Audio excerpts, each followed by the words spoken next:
Hello, everybody. We are here today to talk about governance.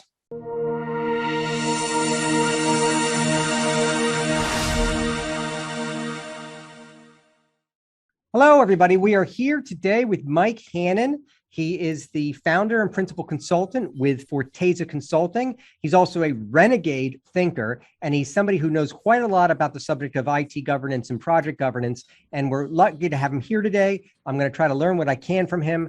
This is a subject that I have a lot of questions about. So, Mike, thanks so much for joining us. Great to be here, Michael. And, Michael and I go way back. So you're going to hear some new stuff today, Michael, but I don't think you'll be surprised the tenor of what I'm here to talk about. Well, you're a renegade thinker, so we're ready for anything. So let's get started with some basic questions. I've been in the IT industry for 25 years, and I have heard people from all walks of corporate life use this term governance in so many different ways. And everybody has their own idiosyncratic way of using it. Nobody seems to be using it correctly, but in many ways, everybody is using it the right way because it does mean something for people within the niche that they're in. So let's just get started with clearing this up. What is governance? What does it really mean? What does it mean to you? So before I even dive into that, I want to reach out to my Agile and Lean listeners, if there are any of you still listening, because a lot of them, when they hear the word governance, immediately press the stop button. They don't want to hear any more. But we're also going to talk about self-governance, which I think is of particular interest to those of us that do think that self-organizing teams, self-managed teams, self-directing business units, perhaps, and even self-governed organizations could even be something possible. So happy to answer your first question first, though, Michael, about what do I think governance is? Basically, I'd like to keep it simple. Most people use the term, most people carry the connotation when they hear it of some sort of senior leader that makes some kind of tough decision that those underneath him or her don't have the insight, talent, experience, wisdom, etc. to make on their own. Or that they're protecting the larger interests of the larger entity, say the CEO or something of a large company, where the individual business unit leads might not have best interests of the entire organization at heart. So you need somebody that can see the whole thing to make the decision for the benefit of the whole thing. I'm here to call a lot of that into question, at least the parts about it that call for some senior executive to be making the tough calls because only they have the wisdom and the experience, blah, blah, blah. When I think those of us who are close to the work can have that if we want. So in a word, then it's about making decisions. I mean, really. Yeah. And, if you go to PMI and you look at their definition of like PMO, one of the very first words you'll see in that definition is governance. You'll also see the word control, consistency, standards, and sharing. And in my mind, that's very heavy on the control aspects. Again, it presumes that we need some sort of leader running the PMO in this case that can take control of things, because without control, we can't do much. And again, I think that's been proved wrong now in a lot of the self-management aspects, where we as team members, we do want the entire organization or group to thrive. If you just give us the right signal, the right information, we'll make the right decision. And if we don't, well, a lot of leaders don't make the right decisions either, and then they learn. And why can't we also learn from our safe to fail experiments? So I have spoken to other people in the past about governance, and their view of it was that it is related to how investment decisions are made, specifically about where money is getting invested and how it's getting invested across a portfolio of projects. Does that in any way align with your idea? That's certainly part of it, right? That's governing the actual investment decisions themselves, the upfront selection or prioritization of which projects we're even going to undertake and maybe in what order, what priority. But again, let's challenge that example. If I have the right information about what's in the best interest of the organization at large, why can't I make that decision, even if I'm not some senior executive? So what would this actually look like? I mean, how would this be structured? Can you give me a scenario that would make it less abstract? So let's imagine a simple scenario of a medium-sized company that's a for-profit company, and forget their mission and vision and all that for the moment. Just presume that they want to maximize profit, right? Because if they don't do that, they're not going to thrive, and they can't accomplish whatever their other objectives might be. So maximize profit, and we're a project-centric mid-sized company. So most of our profits are going to be generated by how healthy our project portfolio is. And a big part of what drives the health and performance of project portfolios, as you mentioned, is whether we pick the right projects in the first place, right? So if my goal is to maximize profit, don't you think a sixth grader could probably say, well, this project looks like it'll be more profitable than that one? And if it's not obvious, don't you think a person of average intelligence can ask the right questions? Well, this one looks like it's twice as profitable. Why? Does it also cost twice as much? Well, maybe I don't care. Maybe that's still fine if the ROI is massive, right? Again, I don't think it takes more than maybe 8th grade math skills to do some of these comparisons. And then the only things that really require judgment, like let's take, for example, the things that are trickier to measure financially, like do I do the employee welfare and morale project or the refresh branding project? Ooh, well, I'm not quite sure which of those is going to have what impact on the bottom line. It's sort of hard. And let's imagine, just to keep it simple, they're both the same cost. Maybe they even use similar capacity of your organization to achieve. Well, even there, don't you think we can ask some intelligent questions about what might be more valuable? I talk to HR leaders all the time about their employee welfare morale project. They regularly believe they're massively valuable and are frustrated that everyone around them doesn't agree, right? And so then somebody has to hear all these business unit leaders or functional leaders like the HR director argue for their pet projects and then finally make the call. I think you just got to get rid of the arguing for your pet projects thing, because if you say to the HR person, look, we've got to do all these things. Yes, employee morale and welfare is important and valuable. How valuable? If we spend $1 million on it, what benefit will we get? 10 million? I know it's hard to pin down. I'm not asking for a precise estimate. I'm not going to hold you to it. I just want to know what your gut tells you. And that individual might say, oh, yeah, if we invest $1 million, I could see getting 10 million in benefit. Okay, how about 50 million? Oh, I don't know about 50, but maybe. Well, how about 100 million? Well, probably not that much. So even though we're speaking in broad brush strokes, we're starting to get a sense when we just have this value conversation. And then we can start talking about why. Well, why do you think it's between 10 and 50 million, but not 80, but not 5? Some people around here think it's not even worth the 1 million we would spend. Why, can we hear from them? Is there a legitimate viewpoint there that we should all listen to? Have we seen other organizations, or have we in our organization tried something like this before and been disappointed in the results or thrilled? Right? I think the more you look at like any startup, they go through this, right? Every startup, like let's say a group of 5 startup founders, they have to start dealing with the employee morale and welfare project question. None of them may have a background in HR, but they have to deal with this question. And they'll probably goof it up, but then they learn, right? And then they get better at it. So don't we want the people that are actually closest to the work in our organizations learning and getting better at things? And if they don't care to be an HR expert, then okay, fine. Let's bring one in and have them serve the interests of the people close to the work. So your role here is not as a VP of whatever. Your role here is as a subject matter expert on HR stuff. You're here to inform us so we can make the decision. CFO, same thing. We don't need an executive to be a CFO necessarily to govern our cost, our spend rate or whatever necessarily. We may well need their expertise, right? If they're serving the larger interests as we are, well then pipe in your expertise when we ask you for it, and we'll make smart decisions.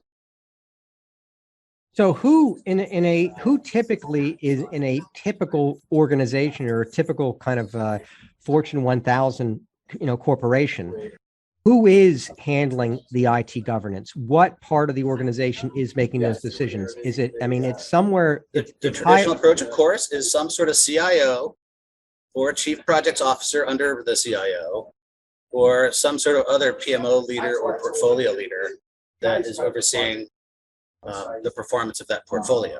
But the PMO leader, if the PMO leader is making these decisions, the PMO leader is working together with the executives in some way. I mean, that presumably, I wouldn't imagine them making these decisions on their own. And you're suggesting that all of this can in many ways be dropped down a level to whom exactly? To drop down a level or 10. To actually dropping it down to the worker bees that are on the ground where the rubber meets the road with these projects, the actual project managers. You believe that that's how far down it can go? Yeah, and let's take the age-old disagreement between the traditional PM world and Scrum, right? Where Scrum says there isn't a thing called a project manager in the Scrum model because we're self-managed. Well, I've seen lots of Scrum teams that don't know how to make good trade-offs between scope, schedule, and cost. They're terrible at it, and they don't want to get good at it. They just want to keep doing their sprints and whatever. But what if you had a PM expert that was brought in when you did need someone that was good at making scope, schedule, cost trade-offs to advise you, just like a finance expert or an HR expert or some other expert? I don't need to aspire to be a PM or an HR expert or whatever else to understand that I need to make a good trade-off decision here. And because I'm close to the work, I know the scope, I know the work effort involved way better than you do. And if you take the typical bureaucratic organization where the team tells some manager, and then the manager tells some other manager, and then that manager tells some VP, and then that VP tells some senior VP, how much of the original truth that you got from the team actually made it all the way through that chain of communication? And how much was sort of glossed over where the tough spots were sort of polished over, glossed over, really, right? Where we want to make it sound better than it is, or worse than it is. So I think it just gets kind of rinsed through the political machine and ends up getting pretty far away from what the ground truth is. So how do you keep it close to the ground truth? Keep it close to the ground. Is that view that you have of Agile not really needing a project manager per se, or alternatively just bringing them in as needed to do these as a servant leader? As a servant leader, is that view shared by PMI, or do they have a different view of the role of the project manager within Agile? So PMI is going through some very interesting changes right now, as evidenced with the 7th edition, the PMBOK guide that came out, like 9 or 10 months ago, I guess now. We're talking late June 2022 here. So they basically said for the first time, not only did they put away hundreds of pages of content that they've been meticulously grooming and growing carefully over decades, they replaced it with something that said project management is a system for value delivery. They've never said that before. That might sound kind of obvious to many of us. When I first got into project management, it was helping NASA fly space systems. And so I knew that was a system for value delivery because I could see it flying, right? And that was kind of the cool part of it. But I think too often PMs lose sight of that. Too often they get into I got to analyze my triple constraint and my critical path and my resource loads and levels and on and on and on. And yeah, some of the technical aspects there can be beneficial. But if we lose sight of the fact that all of that is in service to being a good system for value delivery, well, then we've just totally missed it. And I think for a long time, PMI had totally missed it. And now, not so much. So I don't know if there's a great way to answer your question because they're rethinking a lot of things right now. And I think all in the right direction. Well, I mean, this is all very exciting, actually. I mean, I like your ideas. Are you a lone voice in the wilderness with your concept of self-governance, or do you find that a lot of other people share this view? It's not widely practiced, unfortunately. Where a lot of people get it lip service, but we don't see it at large scales. Often you'll see it in small startup type organizations. But it's getting more and more traction. Probably the biggest, most successful model right now that I know of is called Xscale. Check it out at xscalealliance.org. And it's a number of people, most of whom grew up in the Agile and XP communities like I did. Say, what was missing with those models? Why have they broken down? Why have big organizations defaulted to very large, complex approaches like SAFe, right? That require armies of consultants and lots of expertise and you got to read multiple books just to understand the model and know which version of the model to try and implement. When maybe that's not scalable at all, actually. Scaled, yes, but scalable, not much. Because if for every time I get another 10 workers in, I need to go hire another manager. And then for every 10 managers, I need to hire another manager on top of them, and so on. Then you can do the math, right? The overhead doesn't scale very well.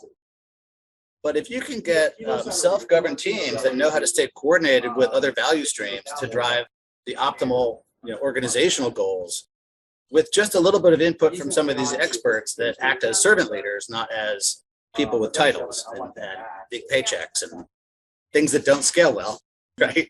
Things that require the what we call it, the game of telephone, right? The game of operator, where you tell somebody something and they tell the next person that what they think is the same thing, but it's a little changed, and then so they have an agenda and they polish it or filter it some way, and then it goes up one side and then over to some other parallel boss and then down to their team just to coordinate work across two teams.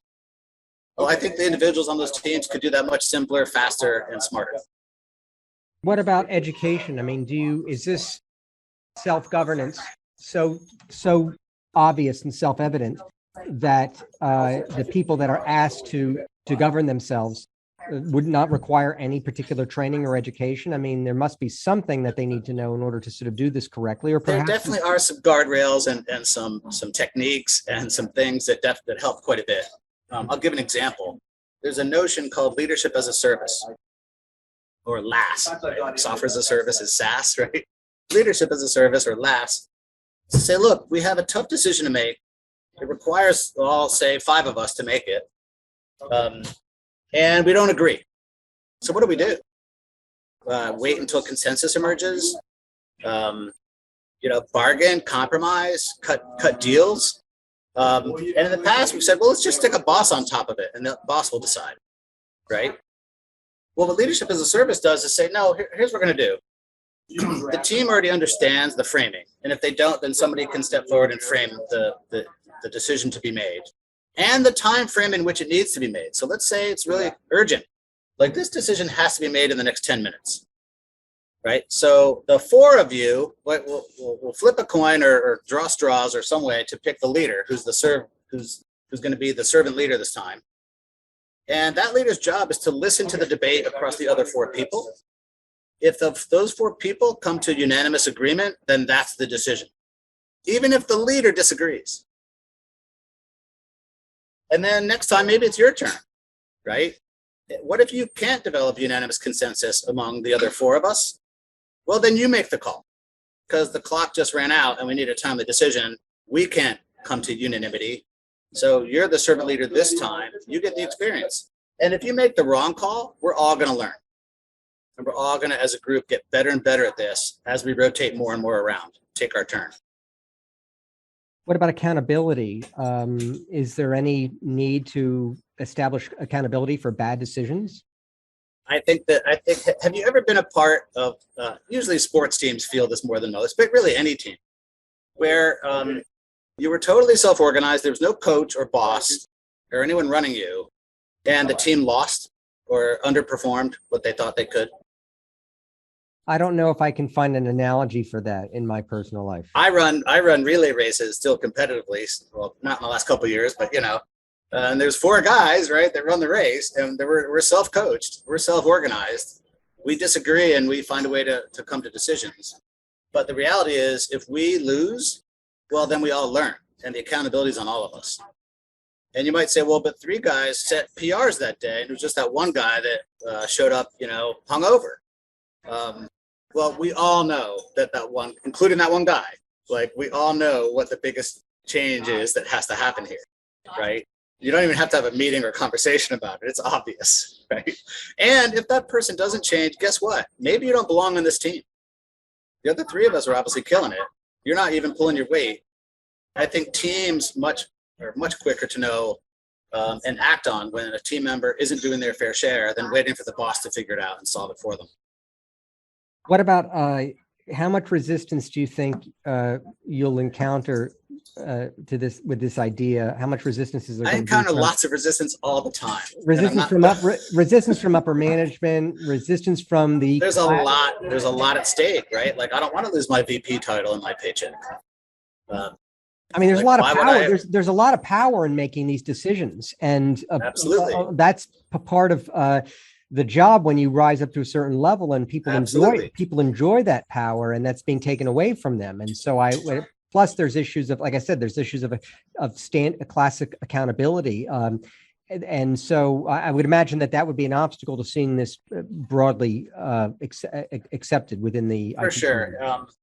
It almost, not always, but almost always, if it's going to happen in an organization more, bigger than like 100 people, it's almost always because they're very survivalist threat, and they got to change something. Usually, when they realize they have to cut costs massively and drive value up at the same time, they make a lot of dumb decisions on really bad layoffs, and end up, the senior people that are picking who to lay off aren't going to lay off themselves. Right? So that they allow people close to the work driving the value. And then they pray that they can get away with it for a few months before anyone notices, and then they'll have a better job lined up by then anyway. Mm-hmm. I think the organizations that feel the real pain and want the real solution are saying, no, we know that value comes from the actual work. We have to flow that work better, or we have to coordinate it better, or we have to get it to market faster, or whatever we have to do. But people that are currently governing these value chains or value streams, oftentimes a CEO or some stakeholders or large investor will notice, like, I don't think I can afford all these people. Mm-hmm. If I'm going to lay people off, I got to get rid of all these bosses.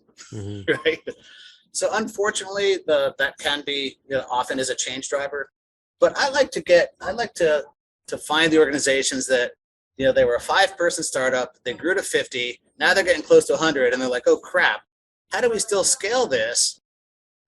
But staying true to what made us successful already. I don't want to have a bunch of VPs and business unit leaders and people with their own axes to grind and competing agendas and all the rest of it. I want it to be like when we were just all 5 of us, and we kind of knew what was in the best interest of the organization. We knew we were going to make mistakes, but boy, was it fun, and boy, did we learn, and boy, did we succeed. How do we keep that? I like consulting for those organizations that, if they're 5 people, they probably can't afford me. If they're 50, knocking on 100, they can. And that's when they start to lose that culture if they're not careful. That's when, if they default to I got 10 people with no boss, I better hire a boss and stick a boss on top of them. Now I got 10 bosses with no boss, I better hire some big boss, stick a big boss on top of them. And that's when we run into bureaucracy. Mm-hmm. Well, it's a very compelling idea. And I mean, I don't want to turn this into an advertisement for your own services, but it sounds like you provide this type of help to organizations to help them develop this type of culture and this type of structure. That's fair to say? Yeah, I'll tell you, I don't make most of my living off of these ideas because of all the resistance and the obstacles that are maybe obvious. But what I do spend my time on is helping project portfolios reach for the next higher rung of performance. And a lot of times the PMO is in the way. And whenever we talk about like driving flow and improving the cadence of value delivery and all these things, the PMO takes that and says, oops, more controls, more standards, more templates, more whatever, and not like more results and decisions that can actually remove obstacles and get things to accelerate. And so that's where I stumbled into these self-governance ideas. It's like, well, the organization that's supposed to be driving this performance is actually the biggest thing in the way of it. So what do we do then? Right? And so again, usually I'd have to wait for some calamity to occur, like the biggest quarterly loss we've ever had, or or whatever. But in general, I think business leaders looking at PMO leaders don't see another business leader. They see a control freak. They see somebody talking about governance like it's this heavy-handed thing, and like they're in control of everything. We have to do what they say and comply with all their standards and be consistent, blah, blah, blah. And nowhere in there do we say, well, to what end? Like, if consistency can give us more speed, great, then let's do more consistency. If consistency just means I get more power to tell you when you're non-compliant, well, we don't need you for that, right? We're already suffering enough. Have you thought about writing a book? Yeah, so I've written one. It's about 8 years ago now, so it's probably time for another. That one was not really at all about governance. It was much more about, hey, if you didn't think improving project portfolio performance was really possible, or at least not possible to do it in a dramatic way, check out these techniques that actually work. But yeah, experience over the last 8 years since that book came out has taught me maybe we need to find a solution to this organizational / governance issue too. Well, I'd love to have you come back and do another interview with us. We can get a little bit deeper into this, specifically, maybe hash out some actual scenarios, because that'd be fun. Yeah, that you've either worked on yourself or that you can basically just create out of your imagination that can tell the story a little bit better. I think I think you're onto something, and I'm sure you're going to be very successful with it once you figure out how to overcome all this resistance. But and there are some fun stories already. Like there Yeah. are some success stories and some really big aha moments that organizations have, and those are of course the fun ones. Well, we want to hear we want to hear all the video stories. streaming service company is starting to take these ideas and do something with them. So I We might have wanna- more stories from them. We want to hear all the stories. We want to hear the good stories, and we also want to hear the bad stories, because they're all informative and educational Yeah, in their own way. we learn more from the failures Yeah. oftentimes, right? So self-governance, you heard it here today from the mouth of Mike Hannan. Let's hope this becomes a big trend in our industry. Mike, thanks so much for being here. We'll have you back soon. Catch you next time, Michael.